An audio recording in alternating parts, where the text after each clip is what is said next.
चिकित्सक की दुकान पर पहुंचा और वहां पर पहुंचकर उसने उससे जहर मांगा। चिकित्सक ने सोचा कि कहीं यह आदमी आत्महत्या ना कर ले, इसीलिए उसने एक शीशी में रंगदार पानी भरकर और उसे अच्छी तरह से पैक करके उसे दे दिया। घर पहुंचकर उस आदमी ने अपनी पत्नी के नाम आखिरी खत लिखा। उसने उस खत को बंद किया और टेबल पर रख दिया और रंगीन पानी पीकर वहीं पर लेट गया। थोड़ी देर बाद उसके शरीर में जहर के सभी प्रभाव प्रकट होने लगे। हालत ज्यादा बिगड़ती देख उसे अस्पताल पहुंचाया गया। डॉक्टरों ने उसका निरीक्षण किया, उसकी जांच की। उन्होंने बताया कि इसने तो जहर पिया ही नहीं है, क्योंकि इसके पेट में जहर के कोई चिन्ह मौजूद नहीं है, परंतु जहर से जो लक्षण या पीड़ा शरीर में पैदा होती है वो सभी स्पष्ट दिखाई दे रहे थे। उसे ठीक होने में 1 सप्ताह लग गया। यदि उसे फौरन अस्पताल ना पहुंचाया जाता तो शायद उसकी मृत्यु भी हो सकती थी। दोस्तों, विज्ञान ने ये सिद्ध कर दिया है कि मनुष्य की भावनाओं का उसकी शारीरिक क्रियाओं पर बहुत गहरा प्रभाव पड़ता है। इस बात के भी अनेक प्रमाण मौजूद है कि यदि कोई आदमी बीमार हो परंतु उसका मन शांत हो तो वो जल्दी अपनी बीमारी से छुटकारा पा सकता है। ऐसा रोगी जल्दी ठीक हो सकता है।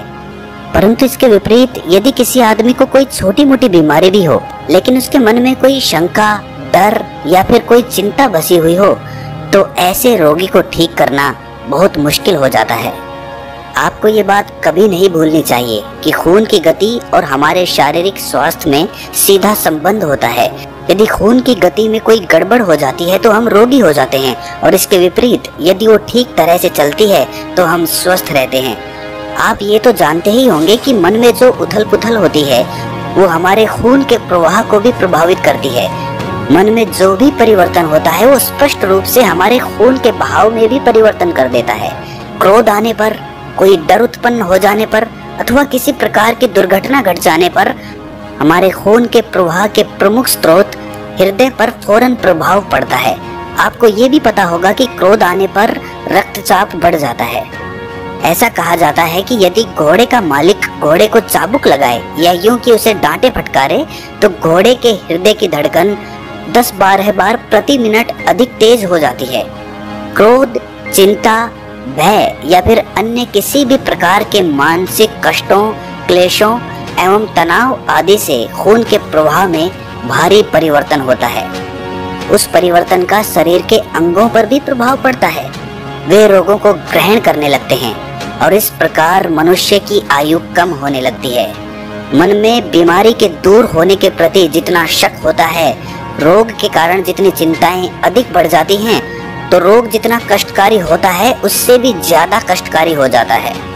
शरीर पर मुर्दनी सी छा जाती है तथा निरंतर मनहूसियत छाई रहने से रोग शरीर को आ घेरने लगते हैं। आपने ये भी महसूस किया होगा कि अपमान या अन्याय होते ही आपका मन मस्तिष्क तुरंत विद्रोह कर उठता है तथा उसमें एक विस्फोट सा हो जाता है। इससे ये सिद्ध होता है कि भावनाओं का हमारे शरीर के सेल्स से बड़ा गहरा संबंध होता है। डर का भी मानव शरीर के विभिन्न अंगों जैसे गुर्दे, हृदय और पाचन अंगों पर तुरंत ही प्रभाव पड़ता है, और कभी कभी तो ये प्रभाव बड़ा घातक भी सिद्ध होता है। वास्तव में कोई विरला इंसान ही ऐसा होगा जो भय रहित होकर, डर से मुक्त होकर जीवन का पूर्ण आनंद प्राप्त कर सका हो। हम पूरी तरह निश्चिंत कभी हो ही नहीं पाते। आनंद का कोई क्षण जब कभी हमारी ओर आता है तो हमारे मन में बैठा हुआ डर उसे उड़ा देता है। क्या आप बता सकते हैं कि अब तक आपके जीवन में आनंद के कितने दिन आए? कितने दिन आप चिंताओं से मुक्त रहे? और आपके जीवन में कितने दिन ऐसे बीते कि जब आप दिन भर मुस्कुराते रहे? संभव है कि हमारे मन में डर की जड़ें बचपन से ही जमी हो। ये डर बाल्यावस्था से ही आरंभ हुआ हो, क्योंकि प्राय सभी देशों में बूढ़ी आया या दादी नानी बच्चों को ऐसी कहानियां सुनाया करती हैं जिनसे बच्चों के कोमल मन पर डर की एक छाया सी पड़ जाती है। परियों, भूत प्रेतों और राक्षस आदि की कथाओं से डर बच्चों के मन में अपनी जड़ें जमा लेता है, और बचपन से ही हमारे मन में बैठा हुआ ये डर कार्य के आरंभ में, कार्य के बीच में और सफलता के निकट पहुंचने तक हमें सताता रहता है। बचपन में हम किसी परछाई को देखकर डर जाते थे। उसकी इतनी गहरी छाप हमारे मन पर पड़ी रहती थी कि हम सदा यही सोच सोच कर डरा करते थे कि कहीं ये ना हो जाए, कहीं ऐसा ना हो जाए, कहीं वैसा ना हो जाए, अब क्या होगा। अधिकतर ये सभी प्रकार के डर हमें इतना कष्ट पहुंचाते रहते हैं कि किसी कष्ट को भोगने के बाद भी हमें उतना दुख नहीं होता जितना दुख हम पहले ही भोग चुके होते हैं। प्राय सभी लोगों के अंतर्मन में किसी न किसी प्रकार का डर छिपा रहता है, चाहे वो बीमारी का डर हो, दुर्घटना का डर हो, व्यापार के घाटे का डर हो, नौकरी छूट जाने का या फिर मृत्यु का डर हो। कोई ना कोई डर हमेशा छिपा रहता है और केवल छिपा ही नहीं रहता, वो अंदर ही अंदर हम पर आक्रमण करता रहता है और हमें खोखला कर देता है। कुछ लोग यात्रा करते हैं तो उनके मन में दुर्घटना की आशंका बनी रहती है। कुछ लोग ऐसे होते हैं जिन्हें किसी बीमारी का डर जीवन भर घेरे रहता है। आनंदपूर्ण विचार की तरंगों में बड़ी ताकत होती है। जब भी कोई चिंता आपको घेरे उस समय दूसरों की प्रशंसा कीजिए, हंसी मजाक की बातें कीजिए, किसी खेल में अपना मन लगाइए, मनोरंजन के काम कीजिए, मन में हौसले और उत्साह से भरी बातें सोचिए। ऐसा करते ही आपके चिंताओं के बादल फौरन छंट जाएंगे और चिंता आपके मन से गायब हो जाएगी। डर के विचार हमारी रोग निरोधक शक्ति को कम कर देते हैं, जिससे हमारे शरीर के अंग अपने कर्तव्य का पूरी तरह निर्वाह नहीं कर पाते। फलस्वरूप तरह तरह की बीमारियां हमें घेर लेती हैं। यदि आप स्वस्थ और प्रसन्न चित्त रहना चाहते हैं तो भय रूपी राक्षस को कदापि अपने अंदर पनपने ना दें। आप अपनी कल्पना से ही मन में डर की स्थापना करते हैं, वास्तव में उसकी कहीं भी कोई सत्ता नहीं होती। जब आप अपने अंदर की कमी महसूस करते हैं तब डर उत्पन्न हो जाता है और यही डर बीमारियों और संकटों को आपके साथ जोड़ देता है। ये प्राकृतिक नियम है कि जिस वस्तु से हम डर जाते हैं वही वस्तु हमारी ओर आकर्षित हो जाती है। आपने बहुत से लोगों को ये कहते सुना होगा कि मुझे डर है कि ये काम नहीं बनेगा। कोई कहता है कि मुझे डर है कि कहीं मेरा बिजनेस चौपट ना हो जाए। और इसी तरह हर आदमी किसी न किसी डर से ग्रस्त रहता है। याद रखना, जितनी बार भी हम अपने मुंह से अपने डर को स्वीकार करते हैं, हमारा मन उतना ही नकारात्मक होता जाता है, उसकी ऊर्जा उतनी ही कम होती जाती है। और इसीलिए जिस चीज से हम डरते हैं, जिस वस्तु से हम डरते हैं, हमारे जीवन में वही घटित होती है। एक किसान जानता है कि जिन गायों को मक्खियां या मच्छर तंग करते हैं वे ना तो पूरा दूध ही देती हैं और ना ही सही ढंग से दूध देती हैं। जिन गायों को मक्खियों और मच्छरों से बचाकर रखा जाता है वे खुशी खुशी पूरा दूध देती हैं। इसी प्रकार मस्तिष्क के जिन सेल्स को चिंता ने सता रखा है वे अपना कार्य किस प्रकार सही ढंग से कर पाएंगे। ये कहा जाता है कि मनुष्य निरंतर जिस वस्तु की कामना या प्रतीक्षा करता रहता है उसे वो प्राप्त कर लेता है, परंतु जब मन चिंता और डर में ही लगा रहेगा तो उसे डर और चिंता ही तो प्राप्त होंगे। डर और चिंता से हमारी नाड़ियों का संतुलन बिगड़ जाता है। जीवन में हम सबको ऐसा अनुभव हुआ होगा कि जब हम किसी कार्य को पूरे उत्साह और दृढ़ निश्चय पूर्वक आरंभ कर देते हैं तो अचानक हमारे मन में शक पैदा होने लगते हैं, हमें अपने ऊपर संदेह होने लगता है। हम अपने आप से पूछने लगते हैं कि क्या ये काम मैं पूरा कर सकूंगा। इस प्रकार का संदेह हमारे दृढ़ निश्चय का केवल एक सिरा पकड़कर हमारी पूरी शक्ति को खत्म कर देता है। आज असंख्य लोग ऐसे हैं जो अद्भुत योग्यता होने पर भी मध्यम कोटि के ही बने रह गए। उन्हें केवल उनके शक ने ही पंगु बना दिया। यदि वो संशय या संदेह उनमें ना होता तो वे भारी सफलता भी प्राप्त करते और महान आदमी भी कहलाते। इसमें कोई संदेह नहीं, परंतु दुख यही है कि उनमें ये विश्वास ही नहीं जम पाया कि उनमें योग्यता है। संदेह या संशय पर विजय तभी पाई जा सकती है जब पूरे संकल्प के साथ ये विश्वास जमा लिया जाए कि मैं ये कार्य कर सकता हूँ, मैं जो कार्य करना चाहता हूँ उसे पूरा करने की शक्ति मुझ में है, मैं उसे कर सकता हूँ और ये कार्य मेरे करने योग्य है। विश्वास राजा है, वो निश्चय पूर्वक जो कुछ कहेगा उसे पूरा करना ही होगा। विश्वास से ही असंभव कार्य भी संभव हो जाते हैं और उन्हें पूर्ण करने में विशेष कठिनाई भी नहीं आती। संदेह या संशय घातक होते हैं, ये हमारे प्रयत्नों की हत्या कर देते हैं। संशय उत्पन्न होते ही हमारे प्रयत्नों पर रोक लग जाती है। जब आप किसी कार्य के संबंध में उसके सब पहलुओं पर विचार करके ये निश्चय कर लेते हैं कि आपको क्या करना है और आप अपना मार्ग भी निर्धारित कर लेते हैं, तब आपको चाहिए कि संशय आपके मन में प्रवेश ना कर सके। कोई भी नकारात्मक विचार आपके मन में ना आने पाए। उससे अपनी योजना को नष्ट मत होने दीजिए। किसी भी काम के लिए कोशिश शुरू करने से पहले ही सब पहलुओं पर सावधानी पूर्वक विचार कर लीजिए और एक बार मन में निश्चय कर लेने पर कि इस कार्य को किस प्रकार करना है, अपना कार्य करते जाइए और निरंतर करते जाइए। जिन लोगों ने अपने मन में संशय को स्थान नहीं दिया, वे ही इतिहास में अपनी अमिट छाप छोड़ गए हैं। प्रत्येक मनुष्य के दो स्वरूप होते हैं, परंतु उसका विश्वास स्वरूप सदा ही छिपा रहता है, क्योंकि वो अपने को छोटा ही समझता रहता है। वो अपने विशाल स्वरूप की कल्पना भी नहीं कर सकता।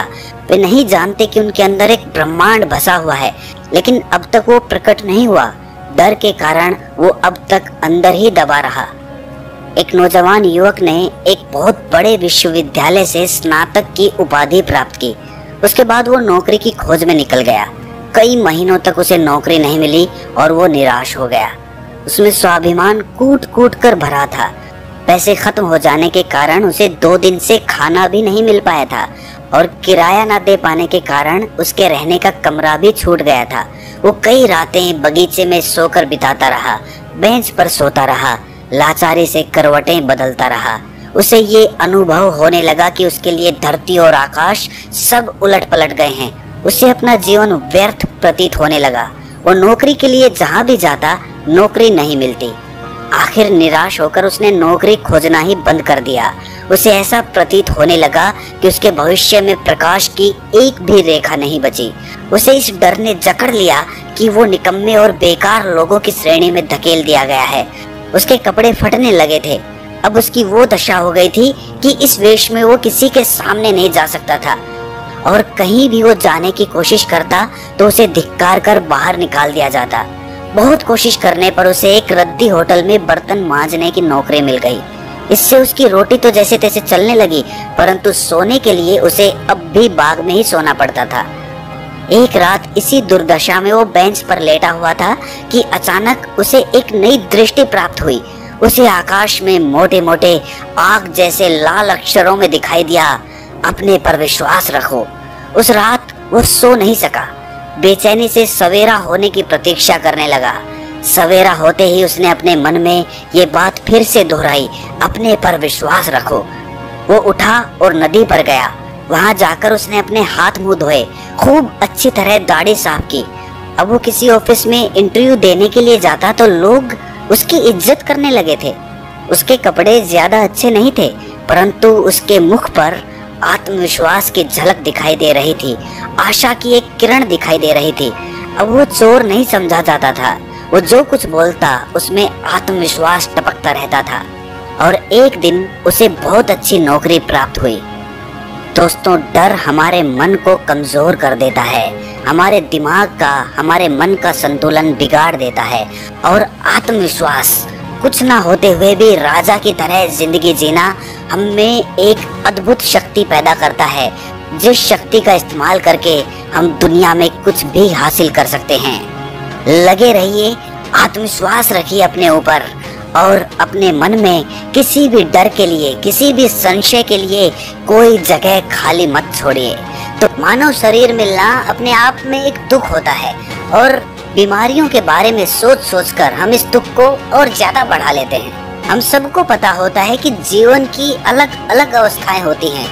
बचपन, जवानी, बुढ़ापा सब बारी बारी से आता है और ये भी पता होता है कि उम्र बढ़ने के साथ उसमें बीमारियां भी आएंगी। लेकिन इसका पता होते हुए भी हम इतने डरे डरे रहते हैं कि ये बीमारियां हमारे मनो मस्तिष्क पर अपना कब्जा जमा लेती हैं।